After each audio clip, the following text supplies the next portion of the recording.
Kecerdasan, kreativitas, dan kejeniusan Pangeran Mangkubumi, Sri Sultan Hamengkubuwono I dalam membangun Keraton Yogyakarta dengan konsep yang didasari oleh pemahaman akan filsafat kehidupan manusia yang amat tinggi.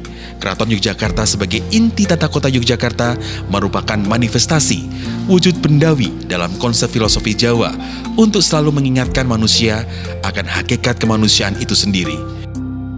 Salah satu filosofi penting yaitu keselarasan hubungan manusia dengan Tuhan, hubungan manusia dengan manusia, dan hubungan manusia dengan alam. Konsep filosofi Jawa juga terungkap dalam nilai budaya manunggaling kawula Gusti atau bersatunya antara pemimpin atau penguasa atau Gusti dengan yang dipimpin atau rakyat pada umumnya. Keraton Yogyakarta secara filosofis merupakan pencampuran antara tiga kebudayaan besar di dunia, yakni Jawa, Hindu, dan Islam.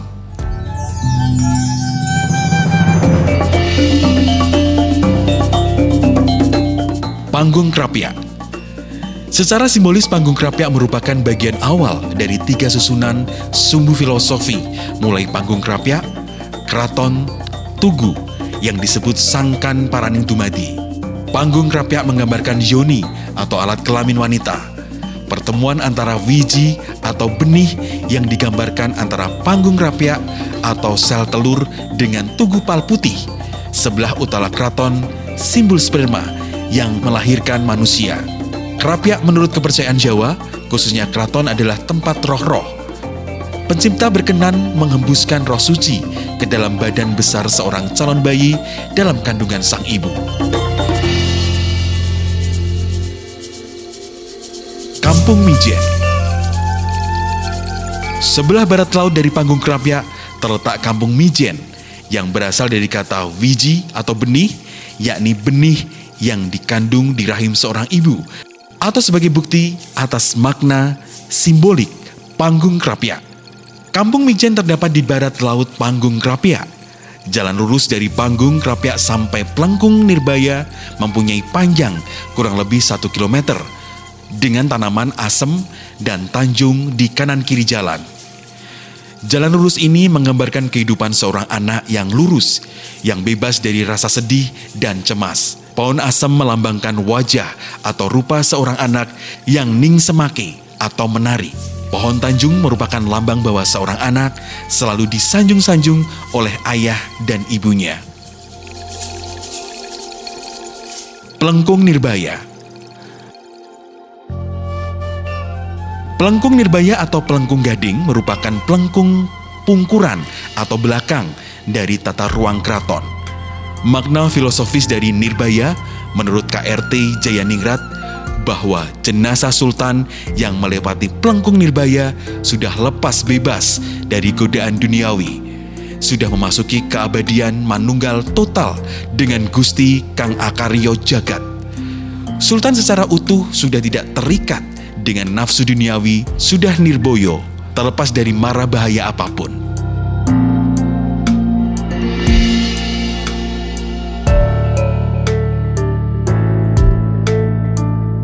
Alun-alun Kidul.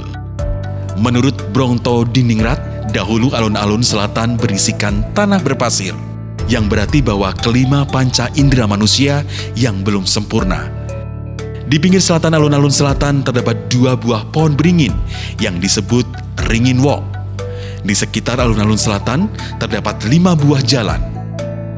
Kelima jalan menunjukkan atau melambangkan 5 panca indera manusia. Tanah berpasir pada alun-alun berarti belum teratur. Tanah berpasir pada alun-alun berarti belum teratur tersebut dapat diatur apabila sudah mendapatkan suatu perhatian untuk mengaturnya. Secara keseluruhan, alun-alun selatan merupakan simbol dari keinginan seksual. Siti Hinggil Selatan. Siti Hinggil Selatan memiliki arti sukma atau kondisi bayi dalam kandungan ibu yang sudah menunggu saatnya untuk lahir. Siti Hinggil Selatan ini merupakan simbolisasi hubungan seksual dan tempat berteduh, yaitu Baitul Muqaddas. Pada pertemuan yang dilaksanakan di sini, laki-laki dan perempuan diperbolehkan duduk bersama di kanan kiri tempat duduk kerabat keraton dan abdi dalam. Hal ini merupakan gambaran sepasang pemuda-pemudi yang duduk bersanding di kursi pengantin dan juga merupakan simbol kedekatan pasangan yang jatuh cinta. Jalan Pamengkang. Di sekeliling bangunan Siti Inggil atau Sasono Hinggil ini terdapat jalan menuju ke halaman Kemandungan Kidul. Jalan di kiri kanan Siti Inggil ini disebut Pamengkang. Pamengkang berasal dari kata mekangkang, posisi kaki yang berjauhan satu sama lain atau posisi kaki pria dan wanita ketika sedang berhubungan seks. Jalan Pamengkang masih ada dan terdapat di kanan dan di kiri Sasono Hinggil. Struktur jalan ini merupakan representasi dari seorang ibu yang akan melahirkan atau seorang perempuan yang melakukan hubungan seksual. Regol Kemandungan. Regol Kemandungan adalah pintu gerbang yang menghubungkan antara halaman Kemandungan Kidul dengan halaman Siti Inggil Kidul. Halaman dan bangsal Kemandungan Kidul. Kemandungan berasal dari kata kandungan yang artinya bahwa benih sedang dikandung ibu. Di tengah halaman ini terdapat bangsal Kemandungan. Jalan kecil yang berada di kanan dan kiri menggambarkan pengaruh-pengaruh negatif yang dapat mengganggu pertumbuhan sang bayi. Dapur, kebulen, dan sekulangan. Karena kebutuhan seorang bayi yang sedang magang sebagai calon manusia ini akan melulu makan dan dipelihara. Maka keberadaannya dilambangkan dengan dapur keraton Kebulen yang ada di sebelah barat Kemagangan dan Sikulangen, dapur yang ada di sebelah timur Kamagangan. Regol Gadung Melati. Bayi yang lahir pada saat ini seterusnya dilambangkan akan melalui regol Gadung Melati yang warnanya hijau dan putih, melambangkan bayi yang masih suci dan tentram. Dari regol ini seterusnya akan memasuki halaman Kamagangan. Namun sebelumnya terdapat sebuah jalan yang menyempit, sengaja dibuat sempit yang disebut Panggongan. Kemudian jalan tersebut melebar dan terang benderang. Jalan menyempit ini merupakan gambaran anatomis dari bayi yang keluar dari rahim ibu. Struktur jalan ini menggambarkan kelahiran bayi yang selamat, kemudian magang atau menjadi calon manusia. Halaman dan bangsal Kamagangan. Dari kata magang yang berarti bersikap sebagai calon manusia yang akan hidup di dunia dengan segala dinamika dan persoalan hidupnya. Regol Kamagangan adalah gerbang yang menjadi penghubung antara halaman Kedaton dengan halaman Kamagangan. Pada tembok penyekatnya terdapat ornamen simbolik berupa 2 ekor naga berwarna hijau saling berlilitan yang melukiskan Condro Sengkolo Memet berbunyi Dwi Naga Rasa Tunggal. Memasuki kawasan halaman Kedaton, berbagai gugusan bangunan dan pepohonan yang ada melambangkan proses kehidupan manusia yang mencapai kemapanan. Secara lahir dan batin sudah siap untuk menjalankan dan mengembangkan kehidupannya. Di pelataran Kedaton ditanami pohon sawo kece atau dalam istilah Jawa sarwo bece yang berarti serba baik. Hal ini melambangkan bahwa proses kehidupan tersebut harus dijalani secara baik. Tahapan ini merupakan sebuah persiapan manusia untuk dapat menjalankan amanah sebagai seorang pemimpin. Dari Tugu Palputih menuju keraton melambangkan jalan hidup yang penuh godaan duniawi, seperti pangkat, derajat, jabatan, dan kekayaan wanita. Godaan tersebut dilambangkan dalam wujud bangunan Kepatian dan Pasar Beringharjo. Jalan lurus itu sendiri sebagai lambang manusia yang dekat dengan pencipta atau Sangkan Paraning Dumadi. Secara sederhana, Tugu sebagai simbol lingga atau laki-laki dan panggung kerapak sebagai yoni atau perempuan, dan keraton sebagai jasmani yang berasal dari keduanya. Tugu Pal Putih. Secara simbolik, Tugu Pal Putih merupakan bagian penting dari konsep Sangkan Paraning Dumadi. 3 susunan sumbu filosofi mulai dari panggung krapyak, keraton, tugu. Tugu Pal Putih melambangkan lingga atau alat kelamin laki-laki. Lingga adalah asal mula sperma, benih kehidupan yang digambarkan dalam bangunan Tugu Pal Putih. Tugu Pal Putih dahulu disebut Tugu Golong Giling. Nilai filosofis Tugu Pal Putih ini merupakan cerita awal perjalanan manusia menghadap Sang Pencipta. Tugu Golong Giling mengandung makna spiritual. Hal ini sebagaimana dapat dilihat dari bentuk tugu yang secara simbolik memberikan kesadaran kepada umat agar bersatu dalam kebersamaan menuju Sang Pencipta. Dalam bahasa Jawa disebut Manunggaling Kawula Kaliyan Gusti.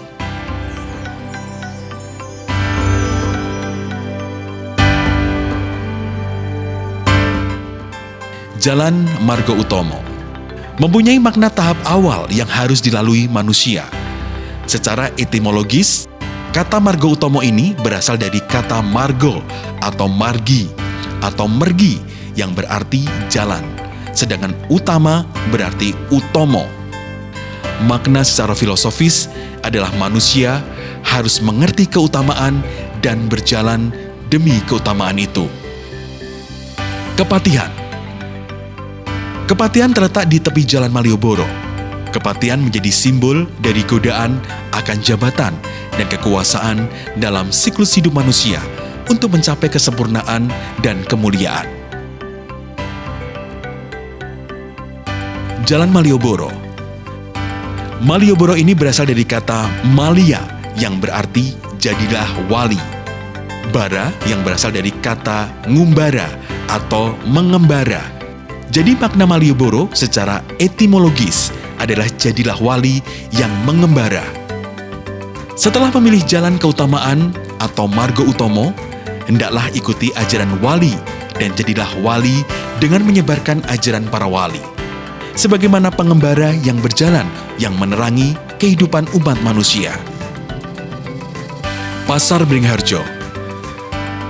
Pasar Beringharjo bermakna simbolis dalam perjalanan tujuan akhir hidup manusia atau Paraning Dumadi, yaitu sebagai simbol godaan duniawi seperti kekayaan, harta, dan wanita. Manusia harus mampu mengalahkan godaan duniawi tersebut agar layak memasuki kehidupan abadi.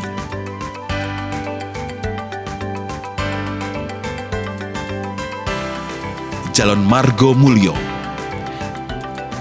Margo Mulyo berasal dari kata margo yang berarti jalan, sedangkan mulyo berarti kemuliaan.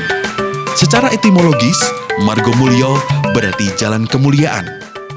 Setelah menemukan keutamaan hidup dan mengajarkan kebaikan menurut ajaran wali, maka akan diperoleh jalan kemuliaan. Jalan Pangkurakan. Kata pangkurakan berarti menolak, membuang, mengusir. Secara filosofis, pangkurakan berarti melepaskan hawa nafsu yang berhubungan dengan keduniawian. Gapura Gladak. Sebagai bangunan gapura utama menuju kompleks alun-alun utara. Gapura Gladak sebagai bangunan gapura utama menuju kompleks alun-alun utara ini sudah tidak dapat dijumpai lagi. Dalam konteks filosofis Paraning Dumadi, Gladak bermakna bahwa manusia harus mampu membuang segala sifat buruk, jahat, godaan duniawi. Gapura Pangurakan Jawi dan Gapura Pangurakan Ngelebet. Gapura Pangurakan yang merupakan pintu gerbang menuju Keraton Yogyakarta secara filosofis ketika perjalanan hidup manusia sampai di 3 Gapura Pangurakan ini, maka ia harus melepaskan segala sifat-sifat buruknya sebelum memasuki. Setelah melalui pangurakan, manusia yang telah berhasil memilih jalan keutamaan, mengembara, mewartakan ajaran kebijakan, tetap setia kepada kebaikan, dan menyingkirkan segala unsur yang buruk dan menemukan kemuliaan. Bangsal Pangurakan. Keberadaan Bangsal Pangurakan menurut Serat Salokopatra sebagai peringatan pada rakyat agar selalu taat pada titah sang raja. Barang siapa tidak menurut perintah raja, diberi hukuman yang adil. Yang memantah akan diburu. Alun-alun utara. Alun-alun utara sekaligus menggambarkan kehidupan manusia yang ingin menghadap penciptanya laksana orang naik perahu yang diterjang alun atau ombak. Kedua pohon beringin melambangkan konsep manunggaling, kawulo, lan gusti, serta prinsip hablum minanas dan hablum minallah. Pagelaran. Pagelaran berasal dari kata pagol yang berarti batas, sehingga pagelaran memiliki arti tidak ada perbedaan orang satu sama lainnya.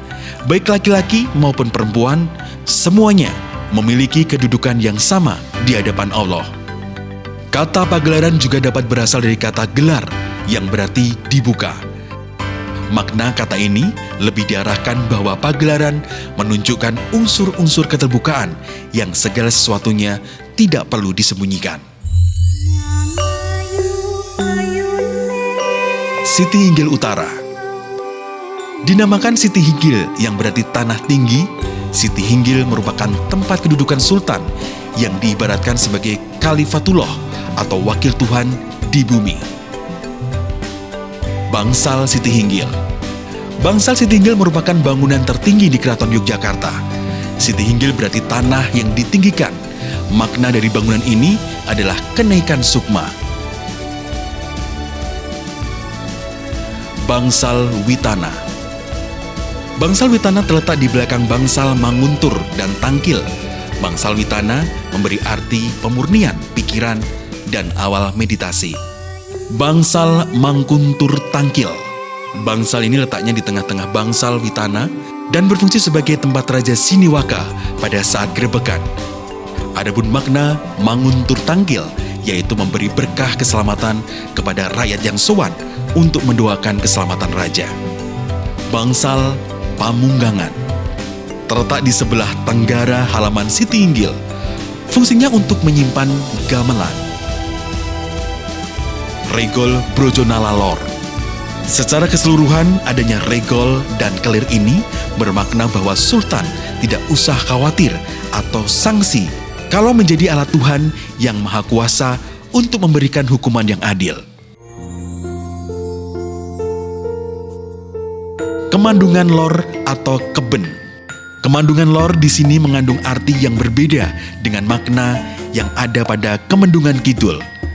Makna kemendungan di sini berasal dari kata mendung yang berarti mengumpulkan. Bangsal Ponconiti. Ponconiti berasal dari kata panca yang berarti 5, merupakan simbol panca indera, dan niti berarti meneliti, menyelidiki atau memeriksa. Bangsal ini mempunyai makna bahwa sultan mulai meneliti panca inderanya, mempersatukan pikirannya untuk sujud kepada Tuhan yang Maha Esa dan menjunjung tinggi perintahnya. Kori Kamandungan Lor mempunyai makna pintu surga ke-6. Bangunan ini berfungsi sebagai gerbang penghubung antara halaman Kamandungan Utara dengan halaman Sri Marganti. Halaman Sri Manganti. Halaman Sri Manganti terletak di sebelah selatan halaman Kemandungan Lor, dibatasi dengan tembok cepuri dan kori atau regol Sri Manganti. Bangsal Trajumas. Kata traju mempunyai arti timbangan atau menimbang, sedang kata mas atau kencono mengandung makna suci bersih tanpa salah. Maksudnya apabila raja duduk di bangsal ini, maka hatinya akan bersih suci sehingga perkataannya selalu benar. Bangsal Sri Manganti. Di bangsal ini sultan dijemput oleh permaisuri dan putra-putranya. Hal ini menggambarkan manusia akan memasuki alam barzah. Kedaton mempunyai makna surga ketujuh atau Jannatul Firdaus. Komplek Kedaton merupakan inti dari keraton seluruhnya. Gedong Prabu Yekso. Gedong Prabu Yekso melambangkan perjalanan seseorang yang seharusnya dituntun oleh cahaya agung yang terang benderang untuk sampai pada satu tempat tertentu yang abadi dan langgeng. Bangsal Kencono. Kencono mengandung arti bercahaya atau emas, sehingga bangsal kencono berarti bangsal yang bercahaya, keemasan. Bangsal kencono menggambarkan manunggaling Kawulo Gusti yang mengandung arti bersatunya raja dan kawulo. Dari konsep dan makna sumbu filosofi yang dicetuskan oleh Sri Sultan Hamengkubuwono I, banyak menginspirasi lahirnya akulturasi budaya, terciptanya mahakarya dan kegiatan berkesenian sampai sekarang.